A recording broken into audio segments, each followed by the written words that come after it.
ਗੁਰਦਾਸ ਸਾਹਿਬ ਕਹਿੰਦੇ ਨੇ, ਗੁਰਮੁਖ ਇੱਕ ਅਰਾਧਨਾ, ਇੱਕ ਮਨ ਹੋਏ ਨਾ ਹੋਏ ਦੁਚਿੱਤਾ।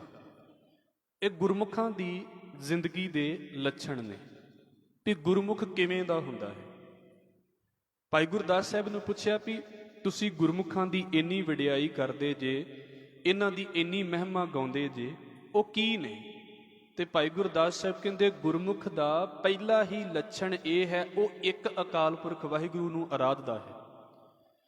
ਇੱਕ ਵਾਹਿਗੁਰੂ ਤੋਂ ਛੁੱਟ ਉਹਦਾ ਹੋਰ ਕਿਸੇ ਪਾਸੇ ਧਿਆਨ ਹੈ ਹੀ ਨਹੀਂ ਹੈ। ਮੈਂ ਆਪ ਜੀ ਦੇ ਅੱਗੇ ਇੱਕ ਬਚਨ ਰੱਖ ਦੇਵਾਂ, ਮਹਾਰਾਜ ਜੀ ਦੀ ਬਾਣੀ ਦਾ ਬੋਲ ਹੈ।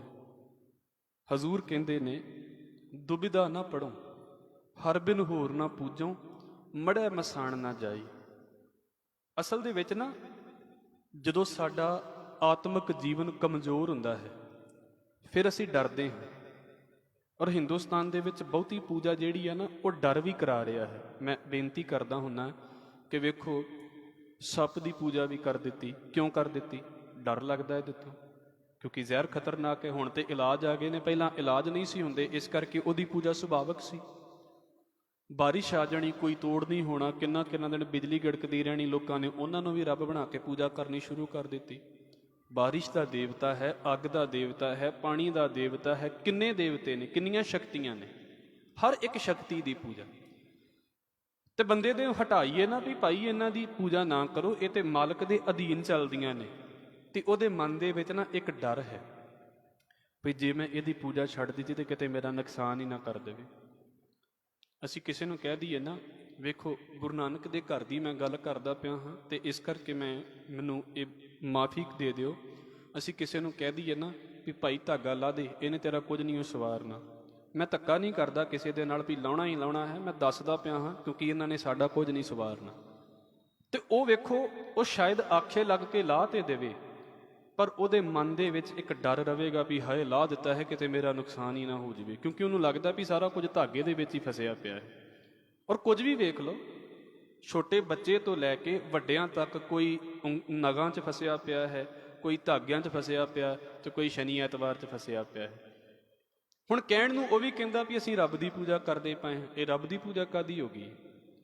ਕਿੰਨਿਆਂ ਦੀ ਪੂਜਾ ਹੈ? ਔਰ ਕਿੰਨੀ ਡੁਐਲਿਟੀ ਹੈ ਮਨ ਦੇ ਵਿੱਚ। ਜੇ ਇੱਕ ਦੀ ਹੁੰਦੀ ਤੇ ਇੱਕ ਵੱਲ ਤੁਰ ਪੈਂਦਾ, ਇਹ ਚੀਜ਼ਾਂ ਦੀ ਸਮਝ ਆ ਜਾਂਦੀ। ਭਾਈ ਗੁਰਦਾਸ ਸਾਹਿਬ ਕਹਿੰਦੇ ਗੁਰਮੁਖ ਇੱਕ ਅਰਾਧਨਾ। ਪਹਿਲੀ ਗੱਲ ਤੇ ਗੁਰਮੁਖ ਜਿਹੜਾ ਹੈ ਨਾ, ਉਹ ਇੱਕ ਵਾਹਿਗੁਰੂ ਦਾ ਅਰਾਧਨ ਕਰਦਾ ਹੈ। ਭਾਈ ਪਾਣੀ ਹੈ, ਅੱਗ ਹੈ, ਸੂਰਜ ਹੈ, ਚੰਦਰਮਾ ਹੈ, ਇਹ ਕੀ ਨੇ? ਇਹ ਸਾਰੇ ਉਸ ਰੱਬ ਦੇ ਪੈਦਾ ਕੀਤੇ ਹੋਏ ਨੇ।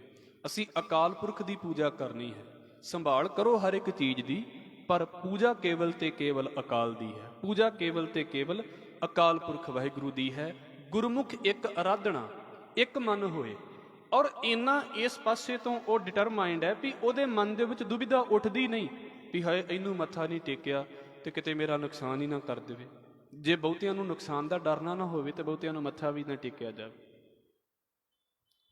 ਮੈਂ ਕਹਿੰਦਾ ਹਾਂ ਵੀ ਜੇ ਉਹ ਨੁਕਸਾਨ ਨਾ ਵੀ ਕਰਨ, ਇੱਕ ਲੈਵਲ ਦੇ ਉੱਤੇ ਅਸੀਂ ਇੱਥੇ ਪਹੁੰਚ ਜਾਈਏ ਵੀ ਸਾਨੂੰ ਡਰ ਹੀ ਨਾ ਰਵੇ ਇਹਨਾਂ ਦਾ ਵੀ ਸਾਡਾ ਕੁਝ ਨਹੀਂ ਕਰ ਸਕਦੇ, ਕਿ ਫਿਰ ਵੀ ਮਨ ਦੇ ਵਿੱਚ ਖਿਆਲ ਆ ਜਾਵੇ ਨਹੀਂ। ਸਤਿਗੁਰੂ ਦਾ ਇੱਕ ਬਚਨ ਅਸੀਂ ਪੜ੍ਹਦੇ ਹਾਂ ਨਾ, ਪਾਏ ਗਹੇ ਜਬ ਤੇ ਤੁਮਰੇ ਤਬ ਤੇ ਕਹੂ ਆਂਖ ਤਰੇ ਨਹੀਂ ਆਨਿਓ। ਮੱਥੇ ਟੇਕਣ ਦੀ ਤੇ ਦੂਰ ਦੀ ਗੱਲ ਹੈ, ਸੱਚੇ ਪਾਤਸ਼ਾਹ ਮੈਂ ਅੱਖਾਂ ਹੇਠਾਂ ਵੀ ਨਹੀਂ ਲੈ ਕੇ ਆਉਂਦਾ। ਅਸੀਂ ਪਿਛਲੀਆਂ ਪੌੜੀਆਂ ਪੜ੍ਹੀਆਂ ਨੇ, ਸੰਖੇਪ ਗੱਲ ਕਰਾਂਗਾ। ਵੇਖੋ, ਸਤਿਕਾਰ ਕਰੋ ਸਭ ਦਾ, ਰਿਸਪੈਕਟ ਸਭ ਦੀ ਕਰੋ। ਧੱਕਾ ਕਿਸੇ ਦੇ ਨਾਲ ਨਹੀਂ ਵੀ ਜਾਣ ਬੁੱਝ ਕੇ ਕਿਸੇ ਨੂੰ ਹਟਾ ਦਿਓ ਵੀ ਉਹ ਵੀ ਨਹੀਂ ਕਰਨ ਦੇਣਾ। ਕਿਸੇ ਨੂੰ ਕਰਨ ਨਹੀਂ ਦੇਣਾ, ਇਹ ਧੱਕਾ ਹੈ, ਇਹ ਨਹੀਂ ਕਰਨਾ। ਆਪਣੀ ਮੌਜ ਦੇ ਵਿੱਚ ਆ ਕੇ ਉਹ ਛੱਡ ਜਾਵੇ, ਉਹ ਉਹਦੀ ਮੌਜ ਹੈ। ਗੁਰੂ ਨਾਨਕ ਦਾ ਘਰ ਧੱਕਾ ਨਹੀਂ ਸਿਖਾਉਂਦਾ ਵੀ ਧੱਕੇ ਨਾਲ ਮੈਂ ਕਹਿ ਦੇਵਾਂ ਆ ਵੀ ਢਾ ਦੇਵੋ ਤੇ ਆ ਵੀ ਖਤਮ ਕਰ ਦਿਓ। ਨਹੀਂ, ਇਹ ਨਹੀਂ ਹੈ ਗੱਲ। ਕਹਿਣ ਦਾ ਭਾਵ ਕੀ ਹੈ? ਜੋ ਸਾਡਾ ਸਿਧਾਂਤ ਹੈ ਉਹ ਆਪ ਜੀ ਨੂੰ ਕਨਵੇ ਕਰ ਦੇਣਾ ਹੈ। ਅੱਗੇ ਉਹਨੂੰ ਦਿਲ ਸਵੀਕਾਰ ਅਜੇ ਨਹੀਂ ਕਰਦਾ, ਕੱਲ ਹੋਰ ਕਰਨ ਲੱਗ ਪਵੇਗਾ, ਪਰਸੋਂ ਕਰ ਲਵੇਗਾ, ਤੇ ਇਹ ਠੀਕ ਹੈ। ਧੱਕਾ ਨਹੀਂ ਹੁੰਦਾ। ਇਸ ਬਾਬਤ ਇੱਕ ਗੱਲ ਬੜੀ ਸੋਹਣੀ ਸੀ, ਸਾਡਾ ਸਮਾਂ ਨਹੀਂ ਹੈ, ਮੈਂ ਕਦੀ ਆਪ ਜੀ ਨੂੰ ਦੱਸਾਂਗਾ ਵੀ ਧੱਕਾ ਕਰਨ ਦੇ ਨੁਕਸਾਨ ਕੀ ਹੁੰਦੇ ਨੇ ਤੇ ਧੱਕਾ ਨਾ ਕਰਨ ਦਾ ਕੀ ਫਾਇਦਾ ਹੋ ਜਾਂਦਾ। ਜਦੋਂ ਅਸੀਂ ਧੱਕੇ ਨਾਲ ਹੀ ਕਹਿੰਦੇ ਨਾ ਵੀ ਮੈਨੂੰ ਸਿੱਖੀ ਪਤਾ ਤੇ ਤੂੰ ਵੀ ਇੱਦਾਂ ਦਾ ਹੀ ਬਣ ਜਾ, ਏਡੀ ਜਲਦੀ ਕੁਝ ਨਹੀਂ ਬਣਦਾ ਜਦੋਂ ਤੱਕ ਸਾਡਾ ਅੰਦਰ ਤਿਆਰ ਨਹੀਂ ਹੁੰਦਾ। ਇਸੇ ਕਰਕੇ ਤੁਹਾਨੂੰ ਬੇਨਤੀ ਵੀ ਕੀਤੀ ਜਾ ਰਹੀ ਹੈ, ਚਲੋ ਗੱਲ ਦੇ ਵਿੱਚ ਗੱਲ ਆ ਗਈ ਹੈ ਵੀ ਅੰਮ੍ਰਿਤ ਸੰਚਾਰ ਨਵੰਬਰ ਦੇ ਵਿੱਚ ਗੁਰਦੁਆਰਾ ਸਾਹਿਬ ਕੀਤਾ ਜਾਣਾ। ਅਜੇ ਲਗਭਗ ਅਗਲਾ ਮਹੀਨਾ ਪੂਰਾ ਹੀ ਪਿਆ ਹੈ ਤੇ ਉਹਦੇ ਤੋਂ ਬਾਅਦ 'ਚ ਅਗਲਾ ਵੀ ਲਗਭਗ ਅੱਧਾ ਤੇ ਹੋ ਹੀ ਜਾਵੇਗਾ। 1.5 ਮਹੀਨਾ ਹੈ ਇਸ ਨੂੰ ਸੋਚਣ ਦਾ, ਇਸ ਨੂੰ ਸਮਝਣ ਦਾ। ਤੁਸੀਂ ਰੋਜ਼ ਦੀਵਾਨਾਂ ਦੇ ਵਿੱਚ ਹਾਜ਼ਰੀਆਂ ਭਰਦੇ ਜੇ, ਵੱਧ ਕੇ ਭਰੋ, ਹੋਰ ਭਰੋ ਹਾਜ਼ਰੀਆਂ, ਪਰ ਉਹਦੇ ਲਈ ਇਹੋ ਹੀ ਗੱਲ ਹੈ ਵੀ ਤੁਹਾਡਾ ਆਪਣਾ ਮਾਈਂਡ ਤਿਆਰ ਹੋਣਾ ਚਾਹੀਦਾ ਹੈ। ਪਰ ਇਹ ਵੀ ਨਾ ਹੋਵੇ ਵੀ ਸਾਰੀ ਜ਼ਿੰਦਗੀ ਲੰਘ ਜੇ ਤੇ ਅਜੇ ਤੱਕ ਮਾਈਂਡ ਹੀ ਨਾ ਤਿਆਰ ਹੋਵੇ, ਤੁਹਾਡਾ ਮਨ ਹੀ ਨਾ ਤਿਆਰ ਹੋਵੇ। ਉਹਨੂੰ ਤਿਆਰ ਵੀ ਕਰਨਾ ਹੈ। ਇੱਕ ਮਨ ਇੱਕ ਅਰਾਧਨਾ, ਗੁਰਮੁਖ ਇੱਕ ਅਰਾਧਨਾ, ਇੱਕ ਮਨ ਹੋਏ। ਆਪਣਾ ਮਨ ਇੱਕ ਬਣਾ ਲੈਣਾ ਨਾ ਕਿ ਬਸ ਇਸ ਪਾਸੇ ਤੁਰ ਪਏ ਹਾਂ ਤੇ ਹੁਣ ਤੁਰ ਪਏ ਹਾਂ। ਨਾ ਹੋਏ ਦੁਚਿੱਤਾ, ਦੁਚਿੱਤੀ ਦੇ ਵਿੱਚ ਜੀਣ ਵਾਲਾ ਨਹੀਂ ਹੈ। ਔਰ ਸਿਰਫ ਬੰਦਗੀ ਦੇ ਵਿੱਚ ਦੁਚਿੱਤੀ ਨਹੀਂ ਹੈ, ਬੰਦਗੀ ਦੇ ਵਿੱਚ ਡੁਐਲਿਟੀ ਵਾਲਾ ਪਾਸਾ ਨਹੀਂ ਖਤਮ ਕਰਨਾ, ਸੇਵਾ ਦੇ ਵਿੱਚ ਵੀ ਡੁਐਲਿਟੀ ਖਤਮ ਕਰਨੀ ਹੈ, ਬਾਹਰ ਵਿਚਰਦਿਆਂ ਵੀ ਡੁਐਲਿਟੀ ਖਤਮ ਕਰਨੀ ਹੈ। ਇਹਦੀ ਛੋਟੀ ਜੀ ਉਦਾਹਰਣ ਆਪ ਜੀ ਦੇ ਅੱਗੇ ਰੱਖ ਦੇਵਾਂ। ਗੁਰੂ ਨਾਨਕ ਦਾ ਘਰ ਹੈ, ਇੱਥੇ ਤੇ ਬਹੁਤ ਰੇਅਰ ਚਾਂਸ ਹੈ ਵੀ ਕਿਤੇ ਜਿਸ ਬੰਦੇ ਨੂੰ ਗੁਰਮਤ ਦੀ, ਪੰਥ ਦੀ ਸਮਝ ਨਹੀਂ ਹੈ ਤੇ ਉਹ ਕਿਤੇ ਇੱਦਾਂ ਦਾ ਵਿਤਕਰਾ ਕਰ ਜਾਵੇ। ਨਹੀਂ ਤੇ ਚਲੋ ਸਾਡੇ ਵਿੱਚ ਅਜੇ ਇਹੋ ਜਿਹੀਆਂ ਗੱਲਾਂ ਤੇ ਬੜੀਆਂ ਪਿੱਛੇ ਨੇ। ਇਹ ਉਹਨਾਂ ਦੇ ਵਿੱਚ ਗੱਲ ਚੱਲਦੀ ਹੁੰਦੀ ਸੀ ਵੀ ਮੈਂ ਉੱਚੀ ਜਾਤੀ ਵਾਲਾ ਹਾਂ ਤੇ ਨੀਵੀਂ ਜਾਤੀ ਵਾਲੇ ਨੂੰ ਲਾਗੇ ਨਹੀਂ ਆਉਣ ਦੇਣਾ। ਜੇ ਸਾਡੇ ਵਿੱਚ ਵੀ ਇਹੀ ਬਿਮਾਰੀਆਂ ਅਲਾਮਤਾਂ ਆ ਰਹੀਆਂ ਨੇ ਤੇ ਅਸੀਂ ਵੀ ਉਧਰ ਹੀ ਡਿੱਗਦੇ ਜਾ ਰਹੇ ਹਾਂ, ਕੋਈ ਫਰਕ ਨਹੀਂ ਰਹਿ ਜਾਂਦਾ। ਫਿਰ ਸੇਵਾ ਕਰਦਿਆਂ ਵੀ ਜੇ ਮੇਰੇ ਮਨ ਦੇ ਵਿੱਚ ਇਹ ਖਿਆਲ ਆ ਰਿਹਾ ਵੀ ਆਹ ਬੰਦਾ ਮੇਰੇ ਨੇੜੇ ਹੈ, ਆਹ ਬੰਦਾ ਮੇਰਾ ਚੰਗਾ ਮਿੱਤਰ ਹੈ, ਇਹਦੇ ਲਈ ਮੈਂ ਕੁਝ ਸੰਭਾਲ ਲਵਾਂ, ਦੂਜਾ ਮੈਨੂੰ ਚੰਗਾ ਨਹੀਂ ਲੱਗਦਾ, ਦੂਜਾ ਮੇਰੇ ਤੋਂ ਦੂਰ ਹੈ, ਇਸ ਕਰਕੇ ਮੈਂ ਉਹਦੇ ਲਈ ਕੁਝ ਨਹੀਂ ਸੰਭਾਲਣਾ। ਇਹ ਕੀ ਆ ਗਿਆ? ਦੁਚਿੱਤੀ ਆ ਗਈ। ਦੁਚਿੱਤੀ ਦਾ ਮਤਲਬ ਕੀ ਹੈ? ਦੋ ਚਿੱਤ ਹੋ ਗਏ, ਦੋ ਮਨ ਹੋ ਗਏ ਨਾ। ਇੱਕ ਨੂੰ ਵੇਖ ਕੇ ਕੁਝ ਹੋਰ ਸੋਚਦਾ ਪਿਆ ਹਾਂ, ਦੂਜੇ ਨੂੰ ਵੇਖ ਕੇ ਕੁਝ ਹੋਰ ਸੋਚਦਾ ਪਿਆ ਹਾਂ। ਅਜੇ ਬੰਦਗੀ ਵਾਲਾ ਜਿਹੜਾ ਪਾਸਾ ਹੁੰਦਾ ਨਾ, ਉਹ ਬੜਾ ਉੱਚਾ ਹੁੰਦਾ ਵੀ ਸਾਰੇ ਮੈਨੂੰ ਇੱਕੋ ਜਿਹੇ ਨਜ਼ਰ ਆਉਂਦੇ ਨੇ। ਪਰ ਜਿਹੜੇ ਸਾਡੇ ਐਕਸ਼ਨ ਹੁੰਦੇ ਨੇ ਨਾ, ਉਹਦੇ ਤੋਂ ਪਤਾ ਲੱਗ ਜਾਂਦਾ ਵੀ ਅਸੀਂ ਕਿਸ ਲੈਵਲ ਦੇ ਮਾਲਕ ਹੁੰਦੇ ਹਾਂ। ਬੇਨਤੀ, ਕਿਉਂਕਿ ਗੁਰਦੁਆਰੇ ਵਿੱਚ ਤੇ ਦੋ ਹੀ ਥਾਵਾਂ ਨੇ ਨਾ, ਜਾਂ ਤੇ ਸੇਵਾ ਕਰਦਿਆਂ ਬੰਦਾ ਪਤਾ ਦੱਸ ਦੇਵੇਗਾ ਆਪਣਾ ਵੀ ਸੇਵਾ ਕਰਦਿਆਂ ਇਹਦੇ ਅੰਦਰ ਕੀ ਚੱਲਦਾ ਪਿਆ ਹੈ, ਭਾਵੇਂ ਬੋਲ ਕੇ ਨਾ ਵੀ ਨਾ ਦੱਸੇ, ਉਹਦੇ ਬੋਲਣ ਤੋਂ ਹੀ ਪਤਾ ਲੱਗ ਜਾਂਦਾ ਹੈ ਵੀ ਇਹ ਬੰਦਾ ਕਿਸ ਲੈਵਲ ਦੇ ਉੱਤੇ ਜੀ ਰਿਹਾ ਹੈ। ਸੇਵਾ ਕਰਦਿਆਂ ਵੀ ਦੁਚਿੱਤੀ ਹੈ ਹੀ ਨਹੀਂ। ਇਹ ਸਿਰਫ ਸਾਖੀ ਕਹਿਣ ਨੂੰ ਥੋੜਾ ਹੈ ਵੀ ਭਾਈ ਕਨਈਆ ਜੀ ਨੂੰ ਮਹਾਰਾਜ ਨੇ ਸੱਦ ਲਿਆ ਵੀ ਸੱਚੇ ਪਾਤਸ਼ਾਹ ਕਹਿੰਦੇ ਨੇ ਵੀ ਭਾਈ ਤੁਹਾਡੇ ਬਾਰੇ ਸ਼ਿਕਾਇਤ ਆਈ ਹੈ। ਕਹਿੰਦੇ ਜੀ ਮਹਾਰਾਜ ਕਾਹਦੀ ਸ਼ਿਕਾਇਤ ਆਈ ਹੈ? ਜੀ ਸ਼ਿਕਾਇਤ ਤੁਹਾਡੇ ਬਾਰੇ ਇਹ ਆਈ ਹੈ ਵੀ ਤੁਸੀਂ ਜਿਹੜੇ ਸਿੱਖ ਕਹਿੰਦੇ ਨੇ ਵੀ ਜਿਨ੍ਹਾਂ ਨੂੰ ਅਸੀਂ ਮਾਰ ਕੇ ਸੁੱਟਦੇ ਹਾਂ, ਤੁਸੀਂ ਉਹਨਾਂ ਨੂੰ ਵੀ ਪਾਣੀ ਪਿਆਈ ਜਾਂਦੇ ਨੇ। ਵੀ ਸਾਨੂੰ ਤੇ ਪਾਣੀ ਪਿਆਉਣਾ ਹੀ ਪਿਆਉਣਾ, ਵੀ ਤੁਸੀਂ ਗੁਰੂ ਘਰ ਦੇ ਵੱਲੋਂ ਜਾਂਦੇ ਜੇ, ਤੁਸੀਂ ਉਹਨਾਂ ਨੂੰ ਵੀ ਪਾਣੀ ਪੈ ਦਿੰਦੇ ਜੇ ਜਿਹੜੇ ਬੇਹੋਸ਼ ਜੇ ਕਰਕੇ ਸੁੱਟੇ ਨੇ ਅਸੀਂ, ਉਹ ਫੇਰ ਉੱਠ ਕੇ ਸਾਡੇ ਨਾਲ ਲੜਨ ਲੱਗ ਪੈਂਦੇ ਨੇ। ਤੇ ਉਹ ਭਾਈ ਵੀਰ ਸਿੰਘ ਹੋਣਾ ਨੇ ਗੱਲ ਲਿਖੀ ਆ, ਕਹਿੰਦੇ ਤੈਨੂੰ ਪਿਆ ਪਿਲਾਵਾਂ ਪਾਣੀ ਸਿਰ ਮੇਰੇ ਦੇ ਸਾਈਂ, ਤੁਰਕ ਅਤੁਰਕ ਨਾ ਦਿਸਦਾ ਕੋਈ ਮੈਨੂੰ ਤੂੰ ਦਿਸਿਆ ਹੀ। ਵੀ ਸੱਚੇ ਪਾਤਸ਼ਾਹ ਜੇ ਮੈਨੂੰ ਉਹ ਹੋਰ ਦਿਸਦੇ ਹੋਣ ਤੇ ਫਿਰ ਤੇ ਮੈਂ ਸੇਵਾ ਕਰਾਂ, ਮੈਨੂੰ ਤਾਂ ਦਿਸਦਾ ਹੀ ਤੂੰ ਹੈ, ਇਸ ਕਰਕੇ ਮੈਂ ਤੇਰੇ ਲਈ ਸੇਵਾ ਕਰਦਾ ਹਾਂ। ਮੈਂ ਅਕਸਰ ਇਸ ਗੱਲ ਨੂੰ ਬੋਲਦਾ ਹੁੰਨਾ ਤੇ ਰਿਪੀਟ ਕਰਨ ਦੇ ਲਈ ਮਾਫੀ ਮੰਗਦਾ ਹਾਂ। ਜਿੰਨਾ ਚਿਰ ਇਸ ਸੰਗਤ ਦੇ ਵਿੱਚ ਬੈਠੇ ਹੋਏ ਬੰਦੇ, ਔਰ ਤੁਹਾਡੇ ਲਈ ਸ਼ਾਇਦ ਇਸ ਕਰਕੇ ਇਹ ਮੁਸ਼ਕਲ ਹੋਵੇਗੀ ਕਿਉਂਕਿ ਤੁਸੀਂ ਮੋਤੀ ਨਗਰ ਦੇ ਹੋ ਤੇ ਬੈਠੇ ਵੀ ਸਾਰੇ ਮੋਤੀ ਨਗਰ ਦੇ ਨੇ, ਜਿੰਨਾ ਚਿਰ ਮੈਨੂੰ ਸੰਗਤ ਦੇ ਵਿੱਚ ਬੈਠੇ ਬੰਦੇ ਚਾਚੀਆਂ ਮਾਮੀਆਂ ਮਾਮੇ ਮਾਸੜੀ ਲੱਗੀ ਜਾਂਦੇ ਨੇ ਨਾ, ਉਦੋਂ ਤੱਕ ਮੈਨੂੰ ਸੰਗਤ ਕਦੀ ਨਜ਼ਰ ਹੀ ਨਹੀਂ ਆਉਂਦੀ। ਫਿਰ ਮੈਂ ਇਹੋ ਹੀ ਸੋਚ ਕੇ ਚੱਲਦਾ ਵੀ ਇਹ ਮੇਰੇ ਨਾਲ ਬਾਹਰ ਲੜਿਆ ਸੀ ਤੇ ਇਹਦੇ ਨਾਲ ਮੈਂ ਅੰਦਰ ਆ ਕੇ ਕਿੱਦਾਂ ਬੋਲ ਲਵਾਂ। ਹਾਲਾਂਕਿ ਗੁਰਦੁਆਰੇ ਦੀ ਐਂਟਰੈਂਸ ਦਾ ਮਤਲਬ ਹੈ ਸਾਰਾ ਕੁਝ ਖਤਮ ਹੋ ਗਿਆ। ਇੱਥੇ ਮਾਈਂਡ ਦੇ ਵਿੱਚ ਵੀ ਇਹ ਗੱਲ ਨਹੀਂ ਰਹਿਣੀ ਚਾਹੀਦੀ। ਪਰ ਸਿਖਾਵੇ ਕੌਣ ਤੇ ਸਿੱਖੇ ਕਿਹੜਾ? ਕਿਤੇ ਇੱਕ ਜਾਣਾ ਆਉਂਦਾ, ਦੂਜਾ ਉੱਠ ਕੇ ਬਾਹਰ ਚੱਲ ਜਾਂਦਾ ਵੀ ਹੁਣ ਉਹ ਆ ਗਿਆ, ਹੁਣ ਮੈਂ ਗੁਰਦੁਆਰੇ ਨਹੀਂ ਜਾਣਾ। ਦੁਚਿੱਤੀ ਇੱਦਾਂ ਦੀ ਆਉਣੀ ਵੀ ਨਹੀਂ ਚਾਹੀਦੀ। ਇਹ ਸਿੱਖ ਦਾ ਇੱਕ ਫਰਜ਼ ਹੈ। ਅਸੀਂ ਨਾਲ ਸਿੱਖਦੇ ਪਏ ਹਾਂ। ਭਾਈ ਗੁਰਦਾਸ ਸਾਹਿਬ ਕਹਿੰਦੇ ਉਹਦੇ ਮਨ ਦੇ ਵਿੱਚ ਦੁਚਿੱਤੀ ਹੈ ਹੀ ਨਹੀਂ ਹੈ। ਮੈਂ ਫੇਰ ਕਹਿ ਦੇਵਾਂ, ਸਾਡੇ ਪੁਰਾਣੇ ਜਿਹੜੇ ਸਿੰਘ ਹੁੰਦੇ ਸੀ ਨਾ, ਜਿਹੜੇ ਸਾਡੇ ਪੁਰਖੇ ਸੀ, ਉਹਨਾਂ ਦੀ ਕਿਤੇ ਆਪਸ ਦੇ ਵਿੱਚ ਲੜਾਈ ਵੀ ਹੋ ਜਾਣੀ ਨਾ, ਤੇ ਇਸ ਗੱਲ ਨੂੰ ਅਹਿਮਦ ਸ਼ਾਹ ਅਬਦਾਲੀ ਵਰਗਿਆਂ ਨੇ ਲਿਖਿਆ ਵੀ ਕਹਿੰਦੇ ਵੀ ਜੇ ਤੈਨੂੰ ਕਿਤੇ ਲੱਗੇ ਨਾ, ਉਹ ਆਪਣੇ ਬੱਚਿਆਂ ਨੂੰ ਗਾਂ ਸਮਝਾਉਂਦੇ ਹੁੰਦੇ ਸੀ ਵੀ ਤੈਨੂੰ ਲੱਗੇ ਵੀ ਇਹ ਲੜ ਪਏ ਨੇ ਆਪਸ ਦੇ ਵਿੱਚ, ਤੇ ਤੈਨੂੰ ਲੱਗੇ ਖਰੇ ਅਸਲ ਦੇ ਵਿੱਚ ਹੀ ਲੜ ਪਏ ਨੇ, ਯਕੀਨ ਨਾ ਕਰੀ ਇਹਨਾਂ ਦੇ ਉੱਤੇ, ਇਹਨਾਂ ਨੇ ਪਤਾ ਨਹੀਂ ਕਦੋਂ ਇਕੱਠੇ ਹੋ ਜਾਣਾ ਹੈ। ਕਮਾਲ ਦੀ ਗੱਲ ਹੈ। ਤੁਸੀਂ ਅੱਜ ਦੇ ਹਾਲਾਤ ਵੇਖ ਲਓ ਕਿੱਥੇ ਚਲੇ ਗਏ। ਦੁਚਿੱਤੀ ਇੰਨੀ ਆ ਵੀ ਬੰਦਾ ਸ਼ਕਲ ਵੇਖ ਕੇ ਹੀ ਆਪਣਾ ਇੱਕ ਚੈਪਟਰ ਤਿਆਰ ਕਰਕੇ ਬੈਠਾ ਹੋਇਆ ਅੰਦਰ, ਇਹਨੂੰ ਮੈਂ ਇੱਦਾਂ ਕਹਿਣਾ ਹੈ, ਇਹਦੇ ਨਾਲ ਮੈਂ ਇੱਦਾਂ ਚੱਲਣਾ ਹੈ, ਇਹਦੇ ਨਾਲ ਮੈਂ ਬੋਲਣਾ ਹੀ ਨਹੀਂ। ਬੰਦਾ ਇਕੱਠਾ ਹੋਣ ਦੀ ਕੋਸ਼ਿਸ਼ ਹੀ ਨਹੀਂ ਕਰਦਾ ਪਿਆ। ਭਾਈ ਗੁਰਦਾਸ ਸਿੰਘ ਕਹਿੰਦੇ ਗੁਰਮੁਖ ਇੱਕ ਅਰਾਧਨਾ, ਇੱਕ ਮਨ ਹੋਏ ਨਾ ਹੋਏ ਦੁਚਿੱਤਾ। ਪਹਿਲਾਂ ਗੁਰਦੁਆਰੇ ਵਿੱਚ ਇਸ ਗੱਲ ਦੀ ਤਿਆਰੀ ਕਰੀਏ ਵੀ ਜਿਹੜੇ ਬੈਠੇ ਨੇ, ਮੇਰਾ ਇਹਨਾਂ ਦੇ ਨਾਲ ਕੋਈ ਵਿਤਕਰਾ ਨਹੀਂ, ਕੋਈ ਵੈਰ ਨਹੀਂ, ਕੋਈ ਦਵੈਸ਼ ਭਾਵਨਾ ਨਹੀਂ। ਮੈਂ ਫੇਰ ਕਹਿ ਦੇਵਾਂ, ਜ਼ਰੂਰੀ ਨਹੀਂ ਹੁੰਦਾ ਵੀ ਅਸੀਂ ਸਾਰੀ ਦੁਨੀਆ ਨੂੰ ਖੁਸ਼ ਰੱਖ ਸਕੀਏ। ਸਾਰਿਆਂ ਨੂੰ ਤਾਂ ਅਸੀਂ ਵੀ ਨਹੀਂ ਮਿਲਦੇ। ਅੱਜ ਜਿੰਨੇ ਜਾਣੇ ਬੈਠੇ ਨੇ, ਜ਼ਰੂਰੀ ਥੋੜ੍ਹਾ ਵੀ ਸਾਰਿਆਂ ਨੂੰ ਮਿਲ ਕੇ ਜਾਣਗੇ, ਵੀ ਉਹਨੂੰ ਮਿਲ ਕੇ ਜਾਣਾ, ਇਹਨੂੰ ਮਿਲ ਕੇ ਜਾਣਾ। ਹਰ ਕੋਈ ਚਲਿਆ ਜਾਂਦਾ ਹੈ, ਕੋਈ ਗੱਲ ਨਹੀਂ। ਜ਼ਰੂਰੀ ਨਹੀਂ ਵੀ ਅਸੀਂ ਸਾਰੀ ਦੁਨੀਆ ਨੂੰ ਮਿਲਣਾ ਹੈ, ਪਰ ਦਿਲ ਦੇ ਵਿੱਚ ਇੱਕ ਇਦਾਂ ਦਾ ਖਿਆਲ ਨਹੀਂ ਬਣ ਜਾਣਾ ਚਾਹੀਦਾ ਵੀ ਉਹ ਇਦਾਂ ਦਾ ਹੈ ਤੇ ਆਹ ਇਦਾਂ ਦਾ ਹੈ। ਜੇ ਇੱਥੇ ਵੀ ਬਣ ਕੇ ਇਹ ਬਣ ਗਿਆ, ਫਿਰ ਦਿੱਕਤ ਹੈ। ਇਹਨੂੰ ਭਾਈ ਗੁਰਦਾਸ ਸਾਹਿਬ ਕਹਿੰਦੇ, ਨਾ ਹੋਏ ਦੁਚਿੱਤਾ। ਚਿੱਤ ਦੇ ਵਿੱਚ ਦੁਚਿੱਤੀ ਲੈ ਕੇ ਹੀ ਨਹੀਂ ਆਉਣੀ ਇਸ ਪਾਸੇ ਦੀ। ਇਹਨੂੰ ਸਾਫ਼ ਕਰਨਾ ਹੈ ਜੇ ਆ ਗਿਆ ਹੈ ਤੇ। ਜੇ ਇਹ ਚੀਜ਼ ਆਈ ਜਾ ਰਹੀ ਹੈ ਨਾ, ਤੇ ਇਹ ਸਭ ਤੋਂ ਖਤਰਨਾਕ ਹੈ ਗੁਰੂ ਨਾਨਕ ਸਾਹਿਬ ਦੇ ਘਰ ਦੇ ਵਿੱਚ। ਸਮਝ ਲਓ, ਜਿੱਥੋਂ ਇਲਾਜ ਕਰਾਉਣ ਆਏ ਸੀ ਉੱਥੇ ਬਿਮਾਰੀ ਲੱਗਣੀ ਸ਼ੁਰੂ ਹੋ ਗਈ ਹੈ। ਚਲੋ ਸਾਡਾ ਸਮਾਂ ਨੇੜੇ ਹੈ, ਮੈਂ ਇਸ ਕਰਕੇ ਬੇਨਤੀ ਕਰ ਦੇਵਾਂ, ਕਿਉਂਕਿ ਇਹ ਚੀਜ਼ਾਂ ਇਦਾਂ ਨਹੀਂ, ਇਹਦੇ ਵਿੱਚ ਹੋਰ ਵੀ ਗੱਲਾਂ ਬੜੀਆਂ ਕਾਊਂਟ ਕਰਦੀਆਂ ਨੇ। ਮਰਦ ਕਹਿੰਦੇ, ਗੁਰਮੁਖ ਆਪ ਗਵਾਇਆ, ਜੀਵਨ ਮੁਕਤ ਨਾ ਤਾਮਸ ਪਿੱਤਾ। ਪਿੱਤਾ ਵੈਸੇ ਇੱਕ ਉੱਦਾਂ ਬੋਡੀ ਦਾ ਪਾਰਟ ਹੈ, ਵੈਸੇ ਇਹਦਾ ਅਰਥ ਹੈ ਦਿਲ। ਭਾਈ ਗੁਰਦਾਸ ਸਾਹਿਬ ਕਹਿੰਦੇ, ਗੁਰਮੁਖਾਂ ਨੇ ਨਾ ਆਪਣੇ ਆਪੇ ਨੂੰ ਗਵਾ ਲਿਆ ਹੈ। ਹੁਣ ਉਹ ਇਦਾਂ ਨਹੀਂ ਸੰਗਤ ਦੇ ਵਿੱਚ ਵਿਚਰਦੇ ਵੀ ਮੈਂ ਆਉਂ ਹਾਂ ਤੇ ਦੂਜਾ ਆ ਹੈ। ਉਹ ਇਦਾਂ ਸੰਗਤ ਦੇ ਵਿੱਚ ਵਿਚਰਦੇ ਨੇ ਵੀ ਜੋ ਬੈਠੇ ਨੇ ਨਾ, ਇਹ ਗੁਰੂ ਨਾਨਕ ਦੇ ਸਿੱਖ ਬੈਠੇ ਨੇ ਤੇ ਗੁਰੂ ਨਾਨਕ ਦੇ ਬੱਚੇ ਬੈਠੇ ਨੇ। ਤੇ ਮੈਂ ਇਸ ਰੂਪ ਦੇ ਵਿੱਚ ਸੰਗਤ ਨੂੰ ਕਦੀ ਵੇਖਿਆ ਹੋਵੇ, ਤੇ ਜੇ ਵੇਖਿਆ ਹੈ ਤੇ ਤੁਹਾਡੇ ਸਾਰਿਆਂ ਦੇ ਚਰਨਾਂ ਤੇ ਨਮਸਕਾਰ। ਅਸੀਂ ਨਹੀਂ ਵੇਖ ਪਾਉਂਦੇ। ਆਪ ਗਵਾਇਆ, ਜੀਵਨ ਮੁਕਤ। ਔਰ ਇੱਥੇ ਇਹ ਨਹੀਂ ਹੈ ਵੀ ਬੰਦਾ ਮਰ ਕੇ ਮੁਕਤੀ ਦੀ ਤਲਾਸ਼ ਕਰਦਾ ਪਿਆ ਹੈ। ਜੇ ਇੱਥੇ ਬੈਠਿਆਂ ਦੀ ਈਰਖਾ ਖਤਮ ਹੋ ਗਈ ਹੈ, ਜੀਵਨ ਮੁਕਤੀ ਦੇ ਵੱਲ ਇੱਕ ਸਟੈਪ ਅੱਗੇ ਚਲਾ ਗਿਆ ਹੈ ਸਾਡਾ। ਮਰਨ ਤੋਂ ਬਾਅਦ ਕੀ ਖਿਆਲ ਹੈ? ਸਤਿਗੁਰੂ ਦੀ ਬਾਣੀ ਦੇ ਵਿੱਚੋਂ ਬਚਨ ਪੜ੍ਹਦੇ ਹਾਂ, ਬੇਣੀ ਕਹੈ ਸੁਣੋ ਰੇ ਭਗਤੋ, ਮਰਨ ਮੁਕਤ ਕਿਨ ਪਾਈ। ਬਾਬਾ ਨਾਮਦੇਵ ਕਹਿੰਦੇ, ਮੂਏ ਹੋਏ ਜੋ ਮੁਕਤ ਦੇਹੋਗੇ, ਮੁਕਤ ਨਾ ਜਾਣੈ ਕੋਇਲਾ। ਸੱਚੇ ਪਾਤਸ਼ਾਹ, ਜੇ ਮਰ ਗਿਆ, ਮੁਕਤੀ ਮਿਲ ਵੀ ਗਈ ਤੇ ਲੋਕਾਂ ਨੂੰ ਕੀ ਪਤਾ ਲੱਗਣਾ ਵੀ ਮੁਕਤ ਹੋਇਆ ਕਿ ਨਹੀਂ? ਆ ਕੇ ਤਾਂ ਮੈਂ ਦੱਸ ਨਹੀਂ ਦੇਣਾ ਕਿਸੇ ਨੂੰ। ਇਸ ਕਰਕੇ ਇੱਥੇ ਗੁਰਮਤਿ ਦੇ ਵਿੱਚ ਜੀਵਨ ਮੁਕਤ ਦੀ ਗੱਲ ਚੱਲਦੀ ਹੈ। ਪ੍ਰਭ ਕੀ ਆਗਿਆ ਆਤਮ ਹਿਤਾਵੈ, ਜੀਵਨ ਮੁਕਤ ਸੋਊ ਕਹਾਵੈ। ਫਿਰ ਕਿੱਦਾਂ ਹੈ? ਜੀਵਨ ਮੁਕਤ ਨਾ ਤਾਮਸ ਪਿੱਤਾ। ਤਾਮਸ ਦਾ ਮਤਲਬ ਹੁੰਦਾ ਹੈ ਤਮਸ, ਹਨੇਰਾ, ਕ੍ਰੋਧ, ਸਾੜਾ, ਈਰਖਾ। ਉਹਨਾਂ ਦੇ ਦਿਲ ਦੇ ਵਿੱਚ ਨਾ ਸਾੜਾ ਨਹੀਂ ਹੈ। ਇਹ ਜਿਨ੍ਹਾਂ ਦੀ ਪਿੱਛੋਂ ਲੈਂਗੁਏਜ ਪੰਜਾਬੀ ਹੋਵੇਗੀ ਨਾ, ਉਹਨਾਂ ਨੂੰ ਪਤਾ ਹੋਵੇਗਾ ਵੀ ਸਾੜੇ ਦੀ ਮੈਂਟੈਲਿਟੀ ਕੀ ਹੈ। ਸਾੜਾ ਇੱਕ ਤੇ ਹੁੰਦਾ ਨਾ ਵੀ ਉੱਤੋਂ ਉੱਤੋਂ ਦੀ ਗੱਲ ਹੋ ਗਈ, ਇੱਕ ਹੁੰਦਾ ਵੀ ਹੈ ਉਹਨੂੰ ਕੁਝ ਨਹੀਂ ਹੋ ਰਿਹਾ ਜਿਹਦੇ ਬਾਰੇ ਮੈਂ ਸੋਚਦਾ ਪਿਆ, ਪਰ ਮੇਰਾ ਅੰਦਰ ਸੜੀ ਜਾ ਰਿਹਾ। ਜਿਹਦੇ ਬਾਰੇ ਮੈਂ ਸੋਚਦਾ ਪਿਆ ਵੀ ਉਹ ਅੱਗੇ ਕਿਉਂ ਨਿਕਲ ਗਿਆ, ਉਹਦੇ ਨਾਲ ਇਦਾਂ ਕਿਉਂ ਹੋ ਗਿਆ, ਆਹ ਗੱਲ ਕਿੱਥੇ ਪਹੁੰਚ ਗਈ, ਇਹ ਜੋ ਕੁਝ ਵੀ ਹੋ ਸਕਦਾ, ਉਹਨੂੰ ਕੁਝ ਨਹੀਂ ਹੋ ਰਿਹਾ। ਮੈਂ ਬੈਠਾ ਬੈਠਾ ਹੀ ਆਪਣੇ ਆਪ ਨੂੰ ਫਰਸਟ੍ਰੇਟ ਕਰੀ ਜਾ ਰਿਹਾ। ਉਹਨੂੰ ਕੀ ਕਿਹਾ ਜਾਂਦਾ? ਅੰਦਰ ਤਾਮਸ ਦਾ ਹੋਣਾ, ਅੰਦਰ ਸਾੜੇ ਦਾ ਹੋਣਾ। ਔਰ ਇੰਨਾ ਨੁਕਸਾਨ ਕਰਦੀ ਹੈ, ਮਾਫ ਕਰਿਓ, ਇਹ ਸਹੀ ਸੋਚਣ ਵੀ ਨਹੀਂ ਦਿੰਦੀ।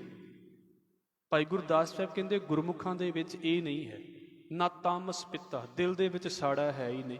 ਅਸੀਂ ਚਲੋ ਰਿਸ਼ਤੇਦਾਰੀਆਂ ਦੀ ਗੱਲ ਆ ਗਈ, ਸਾਡਾ ਕਿਤੇ ਵਿਆਹ ਹੋਵੇ ਤੇ ਵਿਆਹ ਤੋਂ ਪਹਿਲੀ ਗੱਲ ਤੇ ਅੱਧੇ ਰਿਸ਼ਤੇਦਾਰ ਤੇ ਮਨਾਉਣੇ ਪੈਂਦੇ ਨੇ ਵੀ ਆਇਓ, ਵਿਆਹ ਆ ਗਿਆ ਜੇ। ਹੁਣ ਫਿਰ ਉਹਨਾਂ ਨੂੰ ਪਤਾ ਵੀ ਚਲੋ ਵਿਆਹ ਆ ਗਿਆ, ਰਿਸ਼ਤੇਦਾਰਾਂ ਨੂੰ ਵੀ ਪਤਾ ਵੀ ਵਿਆਹ ਆ ਗਿਆ, ਤੇ ਉਹ ਫਿਰ ਕੀ ਕਰਦੇ ਨੇ, ਉਹ ਇੱਕ ਨਾ ਫਾਰਮੈਲਿਟੀ ਪੂਰੀ ਕਰਨ ਦੇ ਲਈ ਆ ਜਾਂਦੇ ਨੇ। ਉਹ ਫਿਰ ਜਦੋਂ ਮਿਲਣਗੇ, ਉਹਨਾਂ ਦਾ ਮਿਲਣਾ ਵੀ ਵੇਖਿਓ ਫਾਰਮੈਲਿਟੀ ਦੇ ਵਿੱਚ ਹੁੰਦਾ। ਅਕਸਰ ਤੁਸੀਂ ਵੇਖਿਆ ਹੋਵੇ ਕਿਤੇ ਸੰਗਤ ਦੇ ਵਿੱਚ ਨਾ, ਜਦੋਂ ਗੁਰਮੁਖ ਮਿਲਦੇ ਨੇ ਨਾ ਗਲੇ, ਉਦੋਂ ਕਿਤੇ ਉਹਨਾਂ ਦਾ ਮਿਲਣਾ ਵੇਖਿਓ ਵੀ ਉਹ ਕਿੱਦਾਂ ਮਿਲਦੇ ਨੇ। ਇਹ ਤੁਹਾਡੇ ਉੱਤੇ ਪ੍ਰੈਕਟੀਕਲ ਹੈ, ਤੁਸੀਂ ਕਰਕੇ ਵੇਖ ਲਿਓ ਵੀ ਉਹ ਜਦੋਂ ਮਿਲਦੇ ਨੇ ਤੇ ਉਹ ਕਿੱਦਾਂ ਮਿਲਦੇ ਨੇ। ਜ਼ਮੀਨ ਅਸਮਾਨ ਦਾ ਫਰਕ ਹੈ, ਹਾਲਾਂਕਿ ਕੋਈ ਰਿਸ਼ਤੇਦਾਰੀ ਨਹੀਂ ਹੈ। ਰਿਸ਼ਤੇਦਾਰ ਮਿਲਦਾ ਪਿਆ ਹੈ, ਦਿਲ ਦੇ ਵਿੱਚ ਉਹਦੇ ਹੋਰ ਹੀ ਕੁਝ ਚੱਲੀ ਜਾ ਰਿਹਾ।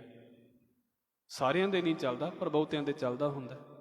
ਇਦਾਂ ਦੀ ਈਰਖਾ, ਇਦਾਂ ਦਾ ਸਾੜਾ ਉਹਨਾਂ ਦੇ ਦਿਲ ਦੇ ਵਿੱਚ ਹੈ ਹੀ ਨਹੀਂ। ਉਹ ਤਾਂ ਸਗੋਂ ਖੁਸ਼ ਹੁੰਦੇ ਨੇ ਵੀ ਭਾਈ ਸਾਡਾ ਭਰਾ ਸਾਡੀ ਸੰਗਤ ਦੇ ਵਿੱਚ ਬੈਠਣ ਵਾਲਾ ਅੱਗੇ ਚਲਾ ਗਿਆ, ਸਾਡੇ ਤੋਂ ਉੱਚਾ ਹੋ ਗਿਆ, ਕੱਲ ਨੂੰ ਇਹਦੇ ਕੋਲੋਂ ਕੁਝ ਬੈਠ ਕੇ ਸਿੱਖ ਲਵਾਂਗੇ। ਕੋਈ ਸਾੜਾ ਨਹੀਂ ਦਿਲ ਦੇ ਵਿੱਚ, ਇਸ ਗੱਲ ਨੂੰ ਕਦੀ ਲੈ ਕੇ ਵੀ ਨਹੀਂ ਆਉਣਾ। ਭਾਈ ਗੁਰਦਾਸ ਸਾਹਿਬ ਜੀ ਕਹਿੰਦੇ ਨੇ, ਗੁਰ ਉਪਦੇਸ਼ ਅਵੇਸ ਕਰ, ਸਣ ਦੂਤਾ ਵਿਖੜਾ ਗੜ ਜਿੱਤਾ। ਗੁਰੂ ਦੇ ਸ਼ਬਦ ਨੂੰ ਆਪਣੇ ਅੰਦਰ ਲਿਆ ਕੇ, ਸ਼ਬਦ ਨੂੰ ਸਮਝ ਕੇ, ਜਿਹੜੇ 5 ਦੂਤ ਸੀ ਨਾ, ਉਹਨਾਂ ਦਾ ਔਖਾ ਕਿਲਾ ਜਿੱਤ ਲਿਆ ਹੈ। ਮਤਲਬ 5 ਦੂਤ ਜਿੱਤ ਲਏ ਨੇ। ਤੇ ਅਗਲੀ ਗੱਲ ਫਿਰ ਜਿਹੜੀ ਅਸੀਂ ਅਕਸਰ ਕਈ ਵਾਰ ਪੜ੍ਹਦੇ ਪਏ ਹਾਂ, ਪੈਰੀਂ ਪੈ ਪਾ ਖਾਕ ਹੋਏ। ਬੜਾ ਉੱਚਾ ਲੈਵਲ ਹੈ ਗੁਰਸਿੱਖਾਂ ਦਾ, ਬਹੁਤ ਉੱਚੇ ਲੈਵਲ ਦੇ ਉੱਤੇ ਜੀਂਦੇ ਨੇ, ਪਰ ਨਾਲ ਕੀ ਨੇ? ਪੈਰੀਂ ਪੈ ਪਾ ਖਾਕ ਹੋਏ। ਨੀਵੇਂ ਹੋ ਕੇ ਸੰਗਤ ਦੀ ਸੇਵਾ ਕਰਦੇ ਰਹਿੰਦੇ ਨੇ। ਸਿਰਫ ਨਿਗਾਹ ਨੀਵੀਂ, ਮਨ ਜਿਹਨੂੰ ਕਹਿੰਦੇ ਨਾ ਵੀ ਮਨ ਨੀਵਾਂ ਰੱਖ ਕੇ ਚੁੱਪ ਕਰਕੇ ਬਸ ਸੇਵਾ ਕਰਦੇ ਰਹੋ। ਜਿਸ ਮਰਜ਼ੀ ਥਾਂ ਦੇ ਉੱਤੇ ਮਹਾਰਾਜ ਸੇਵਾ ਦੇ ਵਿੱਚ ਲਾ ਦੇਵੇ। ਪਾਹੁਣੜਾ ਜਗ ਹੋਏ ਅਥਿਤਾ, ਸੰਸਾਰ ਦੇ ਵਿੱਚ ਕਿੱਦਾਂ ਵਿਚਰੇ? ਅਥਿਤੀ ਹੋ ਕੇ। ਅਤਿਥੀ ਇਹਨੂੰ ਪ੍ਰਾਹੁਣੇ ਜਿਹੜੇ ਨੇ ਹਿੰਦੀ ਦੇ ਵਿੱਚ ਬੋਲਿਆ ਜਾਂਦਾ ਹੈ। ਪ੍ਰਾਹੁਣਾ, ਪਾਹੁਣੜਾ, ਸੰਸਾਰ ਦੇ ਵਿੱਚ ਆਪਣੇ ਆਪ ਨੂੰ ਪ੍ਰਾਹੁਣੇ ਮੰਨਦੇ ਨੇ। ਹੁਣ ਆਪਾਂ ਗਏ ਪ੍ਰਾਹੁਣੇ ਕਿਤੇ ਤੇ ਸਾਨੂੰ ਵੀ ਤੇ ਪਤਾ ਹੀ ਹੈ ਨਾ ਵੀ ਭਾਈ ਅੱਜ ਨਹੀਂ ਤੇ ਕੱਲ੍ਹ ਨੂੰ ਮੁੜ ਜਾਣਾ ਹੈ। ਤੇ ਜਦੋਂ ਅਸੀਂ ਪਤਾ ਵੀ ਮੁੜ ਜਾਣਾ ਫਿਰ ਅਸੀਂ ਖਿਲਾਰੇ ਨਹੀਂ ਖਿਲਾਰਦੇ। ਉਹਨਾਂ ਨੇ ਸੰਸਾਰ ਦੇ ਵਿੱਚ ਕਿਰਤ ਵੀ ਕਰਨੀ ਹੈ, ਕਮਾਈ ਵੀ ਕਰਨੀ ਹੈ, ਕਾਰੋਬਾਰ ਵੀ ਕਰਨੇ ਨੇ, ਪਰ ਕਿੱਦਾਂ ਹੈ? ਭਾਈ ਗੁਰਦਾਸ ਸਾਹਿਬ ਕਹਿੰਦੇ ਨੇ ਉਹਨਾਂ ਨੂੰ ਪਤਾ ਹੈ ਵੀ ਭਾਈ ਜੋ ਕੁਝ ਹੈ ਇੱਕ ਨਾ ਇੱਕ ਦਿਨ ਛੱਡ ਕੇ ਤੁਰ ਪੈਣਾ ਹੈ। ਆਪਣੇ ਆਪ ਨੂੰ ਪ੍ਰਾਹੁਣਾ ਮੰਨਦੇ ਨੇ ਇਸ ਸੰਸਾਰ ਦੇ ਵਿੱਚ। ਗੁਰਮੁਖ ਸੇਵਾ ਗੁਰ ਸਿੱਖਾ, ਗੁਰਸਿੱਖ ਮਾਂ ਪਿਓ ਭਾਈ ਮਿੱਤਾ। ਤੇ ਵੀ ਸੰਗਤ ਦੀ ਸੇਵਾ ਜਿਹੜੇ ਗੁਰਮੁਖ ਨੇ ਨਾ ਉਹ ਇੱਦਾਂ ਕਰਦੇ ਨੇ, ਗੁਰਸਿੱਖਾਂ ਦੀ ਸੇਵਾ ਇੱਦਾਂ ਕਰਦੇ ਨੇ ਜਿੱਦਾਂ ਆਮ ਲੋਕ ਜਿਹੜੇ ਨੇ ਨਾ ਉਹ ਆਪਣੇ ਮਾਂ ਪਿਓ ਦੀ, ਆਪਣੇ ਭਰਾਵਾਂ ਦੀ ਤੇ ਆਪਣੇ ਮਿੱਤਰਾਂ ਦੀ ਕਰਦੇ ਨੇ। ਅਸੀਂ ਜਿੰਨਾ ਕਮਾਉਂਦੇ ਹਾਂ ਕਿਹਦੇ ਲਈ ਕਮਾਉਂਦੇ ਹਾਂ? ਆਪਣੇ ਪਰਿਵਾਰ ਲਈ। ਮਿੱਤਰਾਂ ਦੇ ਲਾਗੇ ਬਹਿ ਕੇ ਹੱਸ ਖੇਡ ਲੈਂਦੇ ਹਾਂ, ਇੰਨਾ ਕੀ ਸਰਕਲ ਹੈ ਸਾਡਾ। ਪਰ ਭਾਈ ਗੁਰਦਾਸ ਸਾਹਿਬ ਕਹਿੰਦੇ ਜਿਹੜੇ ਗੁਰਮੁਖ ਨੇ ਨਾ, ਜਿੱਦਾਂ ਬੰਦਾ ਆਪਣੇ ਪਰਿਵਾਰ ਦੇ ਪ੍ਰਤੀ ਜ਼ਿੰਮੇਵਾਰ ਸਮਝਦਾ ਹੈ ਨਾ ਆਪਣੇ ਆਪ ਨੂੰ ਵੀ ਮੈਂ ਆਪਣੇ ਪਰਿਵਾਰ ਲਈ ਕੁਝ ਕਰਨਾ ਹੈ, ਕਹਿੰਦੇ ਗੁਰਸਿੱਖ ਜਿਹੜੇ ਨੇ ਨਾ ਉਹ ਸੰਗਤ ਲਈ ਇੱਦਾਂ ਕਰਦੇ ਨੇ ਵੀ ਸੰਗਤ ਲਈ ਮੈਂ ਕੀ ਕਰ ਸਕਦਾ ਹਾਂ।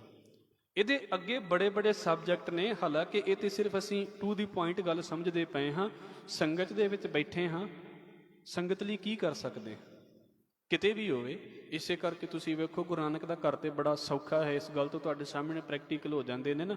ਤੁਹਾਨੂੰ ਪਤਾ ਹੈ ਚਾਦਰਾਂ ਕੋਈ ਵਿਛਾ ਰਿਹਾ, ਆ ਕੇ ਕੋਈ ਬੈਠਦਾ ਪਿਆ ਹੈ, ਸੇਵਾ ਕੋਈ ਕਰਦਾ ਪਿਆ ਹੈ, ਸਫਾਈ ਕੋਈ ਕਰਦਾ ਪਿਆ ਹੈ। ਜਦੋਂ ਅਸੀਂ ਤੁਸੀਂ ਤੁਹਾਡੇ ਵਿੱਚੋਂ ਚਲੋ ਬਹੁਤੇ ਬਰਤਨ ਸਾਫ਼ ਕਰਨ ਵਾਲੇ ਵੀ ਬੈਠੇ ਨੇ, ਮਹਾਰਾਜ ਸੇਵਾ ਨੂੰ ਭਾਗ ਲਾਏ। ਤੇ ਮੈਂ ਤੇ ਇਹ ਕਹਿਣਾ ਹੁੰਦਾ ਵੇਖੋ ਅਸੀਂ ਜਿੰਨੀ ਵਾਰ ਵੀ ਲੰਗਰ ਦੇ ਵਿੱਚ ਆ ਕੇ ਬੈਠਦੇ ਹਾਂ, ਮੈਂ ਤੇ ਬੈਠਣ ਹੀ ਵਾਲਾ ਹਾਂ, ਮੈਂ ਘੱਟ ਸੇਵਾ ਕਰਦਾ, ਹਰ ਵਾਰੀ ਇਸ ਗੱਲ ਨੂੰ ਕਹਿ ਰਿਹਾ। ਜਿੰਨੀ ਵਾਰ ਵੀ ਬੈਠਦੇ ਹਾਂ ਸਾਨੂੰ ਸਾਫ਼ ਥਾਲੀਆਂ ਮਿਲ ਜਾਂਦੀਆਂ ਨੇ ਨਾ। ਕਦੀ ਸਾਨੂੰ ਲੱਗੇ ਵੀ ਆਪਣੀ ਥਾਲੀ ਧੋਣੀ ਪਈ ਆ ਪਹਿਲਾਂ ਜਾ ਕੇ ਤੇ ਫਿਰ ਮੈਂ ਪੰਗਤ ਦੇ ਵਿੱਚ ਬੈਠਾ। ਕਿੰਨਾਂ ਨੇ ਸੇਵਾ ਕੀਤੀ? ਕੋਈ ਪੈਸਾ ਨਹੀਂ ਸੀ ਮੰਗਿਆ, ਉਹਨਾਂ ਨੇ ਪੈਸੇ ਤੋਂ ਬਿਨਾਂ ਹੀ ਸੇਵਾ ਕਰਕੇ ਗਏ। ਔਰ ਤੁਹਾਡੇ ਵਿੱਚੋਂ ਸ਼ਾਇਦ ਬੈਠੇ ਹੋਣਗੇ 9 ਵਜੇ ਦੀਵਾਨ ਸਮਾਪਤ ਹੋ ਜਾਂਦਾ ਜੀ, 9:30 ਤੱਕ ਲੰਗਰ ਵਰਤ ਜਾਂਦਾ, 10 ਵਜੇ ਤੱਕ ਲੰਗਰ ਵਰਤ ਜਾਂਦਾ, 11 ਵਜੇ ਤੱਕ ਪਿੱਛੇ ਸੇਵਾ ਕਰਦੇ ਰਹਿੰਦੇ ਨੇ। ਉਹ ਕੌਣ ਨੇ? ਸਿਰਫ ਇਸ ਕਰਕੇ ਸੇਵਾ ਕਰਨੀ ਆ ਵੀ ਸੰਗਤ ਲਈ ਮੈਂ ਕਰ ਕੀ ਸਕਦਾ ਹਾਂ। ਇਸ ਲੈਵਲ ਦੇ ਉੱਤੇ ਸੰਗਤ ਦੀ ਆ ਕੇ ਸੇਵਾ ਕਰਨੀ। ਹਰ ਵਾਰੀ ਨਹੀਂ ਵੀ ਹੋਵੇ ਪਰ ਘੱਟੋ ਘੱਟ ਮਹੀਨੇ 'ਚ ਇੱਕ ਦਿਨ ਤੇ ਇੱਦਾਂ ਦਾ ਰੱਖੀਏ ਵੀ ਮੈਂ ਇੱਦਾਂ ਸੇਵਾ ਕਰਨੀ ਹੈ। ਚਲੋ ਜੇ ਰਾਤ ਨੂੰ ਸਮਾਂ ਨਹੀਂ ਹੈ, ਦਿਨ ਵੇਲੇ ਸਮਾਂ ਕੱਢ ਕੇ ਆ ਜਾਵੇ ਬੰਦਾ। ਇੱਥੇ ਮਹਾਰਾਜ ਬਖਸ਼ਿਸ਼ ਕਰੇ, ਵੀਰ ਜੀ ਆਉਂਦੇ ਨੇ ਹਰ ਐਤਵਾਰ ਦੇ ਐਤਵਾਰ ਆਉਂਦੇ ਨੇ। ਇਹ ਗ੍ਰਿਲ ਸਾਫ਼ ਕਰਨ ਦੀ ਸੇਵਾ ਉਹਨਾਂ ਦੀ ਹੈ, ਉਹ ਸੇਵਾ ਕਰਦੇ ਨੇ। ਸਵੇਰ ਵੇਲੇ ਦੀਵਾਨ ਦੀ ਹਾਜ਼ਰੀ ਵੀ ਰੋਜ਼ਾਨਾ ਹੈ। ਐਤਵਾਰ ਦੇ ਐਤਵਾਰ ਤੁਸੀਂ ਕਿਤੇ ਆ ਕੇ ਵੇਖ ਲੈਣਾ ਇਸ ਗੱਲ ਨੂੰ, ਸੇਵਾ ਦੇ ਵਿੱਚ ਲੱਗੇ। ਮਤਲਬ ਹੀ ਨਹੀਂ ਵੀ ਭੀੜ ਦੇ ਵਿੱਚ ਆਉਣਾ ਜਾਂ ਨਹੀਂ ਆਉਣਾ, ਕੋਈ ਨਹੀਂ ਵੇਖਦਾ ਪਿਆ, ਕੋਈ ਤਾਂ ਨਹੀਂ ਵੇਖਦਾ ਪਿਆ। ਇੱਦਾਂ ਸਿੱਖ ਜਿਹੜੇ ਨੇ ਨਾ ਉਹ ਸਿੱਖਾਂ ਦੀ ਸੇਵਾ ਕਰਦੇ ਨੇ ਜਿੱਦਾਂ ਲੋਕ ਆਪਣੇ ਭੈਣਾਂ ਭਰਾਵਾਂ ਦੀ, ਆਪਣੇ ਰਿਸ਼ਤੇਦਾਰਾਂ ਦੀ ਸੇਵਾ ਕਰਦੇ ਨੇ। ਰਿਸ਼ਤੇਦਾਰਾਂ ਤੋਂ ਵੀ ਉੱਤੇ ਉੱਠ ਕੇ ਸੰਗਤ ਦਾ ਸਤਿਕਾਰ। ਤੇ ਫਿਰ ਕੀ ਹੈ? ਦੁਰਮਤ ਦੁਬਿਧਾ ਦੂਰ ਕਰ, ਗੁਰਮਤ ਸ਼ਬਦ ਸੁਰਤ ਮਨ ਸਿੱਤਾ। ਆਪਣੇ ਅੰਦਰੋਂ ਦੁਬਿਧਾ ਦੂਰ ਹੀ ਕਰ ਲਈ। ਤੇ ਫਿਰ ਕੀ ਹੈ? ਨਾਲੇ ਮਾੜੀ ਮਤ ਦੂਰ ਹੋ ਗਈ, ਸ਼ਬਦ ਦੇ ਵਿੱਚ ਸੁਰਤ ਜੋੜ ਕੇ ਤੇ ਉਹਨਾਂ ਦਾ ਜਿਹੜਾ ਮਨ ਹੈ ਨਾ ਸੀਤਾ ਪਿਆ ਹੈ। ਜਿੱਦਾਂ ਕੱਪੜਾ ਸੀਂਦੀ ਹੈ ਤੇ ਜੁੜ ਜਾਂਦਾ ਨਾ ਇੱਕ ਦੂਜੇ ਦੇ ਨਾਲ, ਉਹਨਾਂ ਦਾ ਮਨ ਸ਼ਬਦ ਦਾ ਜਿਹੜਾ ਹੈ ਨਾ, ਉਹਨਾਂ ਦੀ ਸੁਰਤ ਸ਼ਬਦ ਦੇ ਵਿੱਚ ਇੱਦਾਂ ਸੀਤੀ ਹੋਈ ਹੈ, ਪਰੋਈ ਹੋਈ ਹੈ। ਛੱਡ ਕੁਫੱਕੜ ਕੂੜ ਕੁਦਿੱਤਾ। ਉਹਨਾਂ ਨੇ ਹਰ ਇੱਕ ਤਰੀਕੇ ਦਾ ਕੁਫੱਕੜ, ਮਤਲਬ ਉਹ ਗਲਤ ਕੰਮ, ਖੋਟੇ ਕੰਮ ਜਿਨ੍ਹਾਂ ਦੇ ਵਿੱਚ ਸਿਰਫ ਟਾਈਮ ਵੇਸਟਿੰਗ ਤੇ ਹੈ, ਹੁੰਦਾ ਕੁਝ ਵੀ ਨਹੀਂ, ਨਿਕਲਦਾ ਕੁਝ ਵੀ ਨਹੀਂ, ਇਹਨਾਂ ਸਾਰਿਆਂ ਨੂੰ ਛੱਡ ਦਿੱਤਾ ਹੈ। ਸਤਿਗੁਰੂ ਕਿਰਪਾ ਕਰਨ। ਮੈਂ ਮਾਫੀ ਮੰਗਦਾ ਹਾਂ ਕਿ 4-5 ਮਿੰਟ ਤੁਹਾਡੇ ਜ਼ਿਆਦਾ ਲਏ ਨੇ, ਪਰ ਉਹ ਇਹਨਾਂ ਚੀਜ਼ਾਂ ਨੂੰ ਸਮਝਣ ਦੀ ਜ਼ਰੂਰ ਕੋਸ਼ਿਸ਼ ਕਰਿਓ। ਅੱਗੇ ਵੀ ਲਗਭਗ ਸਿੱਖੀ ਦੇ ਬਾਰੇ ਇਹ ਪੌੜੀ ਆਵੇਗੀ। ਬੜੇ ਕਮਾਲ ਦੇ ਸਾਡੇ ਜਿਹੜੇ ਸਮਾਜਿਕ ਵਹਿਮ ਭਰਮ ਨੇ ਉਹਨਾਂ ਦੇ ਬਾਰੇ ਵੀ ਇਸ ਪੌੜੀ ਦੇ ਵਿੱਚ ਜ਼ਿਕਰ ਆਵੇਗਾ। ਸੋ ਸਤਿਗੁਰੂ ਜਿੱਦਾਂ ਸੇਵਾ ਲੈਣਗੇ ਆਪ ਜੀ ਦੇ ਚਰਨਾਂ ਦੇ ਵਿੱਚ ਬੇਨਤੀ ਕਰਨ ਦੀ ਕੋਸ਼ਿਸ਼ ਕਰਾਂਗੇ ਜੀ। ਅੱਜ ਮੇਰੇ ਪਾਸੋਂ ਬੋਲਦੇ ਹਾਂ ਹੋਈਆਂ ਭੁੱਲਾਂ ਦੀ ਖਿਮਾ, ਫਤਿਹ ਨਾਲ ਸਾਂਝ ਪਾਓ ਜੀ। ਵਾਹਿਗੁਰੂ ਜੀ ਕਾ ਖਾਲਸਾ, ਵਾਹਿਗੁਰੂ ਜੀ ਕੀ ਫਤਿਹ।